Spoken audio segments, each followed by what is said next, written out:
नमस्कार, मैं हूं आरजू अंसारी और आप देख रहे हैं राष्ट्रीय जगत विजन न्यूज। छत्तीसगढ़ की सक्ती राज परिवार के प्रमुख धर्मेंद्र सिंह को सक्ती अदालत ने बलात्कार के मामले में दोष सिद्ध पाए जाने पर 7 साल की सजा दी है। राजा धर्मेंद्र सिंह को जेल भेज दिया गया है। धर्मेंद्र सिंह जिला पंचायत सदस्य भी हैं। सक्ती राजघराने के प्रमुख रहे राजा सुरेंद्र बहादुर सिंह का देहावसान बीते 29 अप्रैल को हुआ है। सुरेंद्र बहादुर सिंह एकीकृत मध्य प्रदेश के समय कैबिनेट मंत्री भी थे।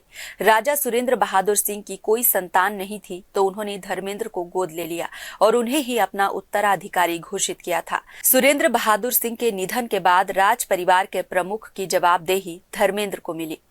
जबकि धर्मेंद्र सिंह पर अनाचार का आरोप लगा तब सुरेंद्र बहादुर सिंह जीवित थे। यह आरोप परिवार के भीतर से ही लगा था।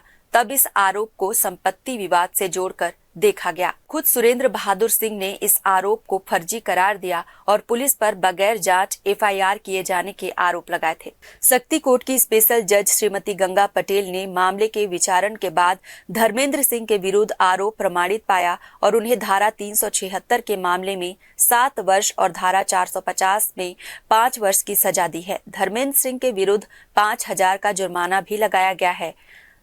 पंक्तियों के लिखे जाने तक न्यायालय के आदेश की कॉपी उपलब्ध नहीं हुई है। जैसे ही उपलब्ध होगी द हिट डॉन इन उसे पाठकों के समक्ष प्रस्तुत करेगा। न्यायालय के द्वारा सजा दिए जाने के बाद धर्मेंद्र सिंह को जेल दाखिल कर दिया गया है।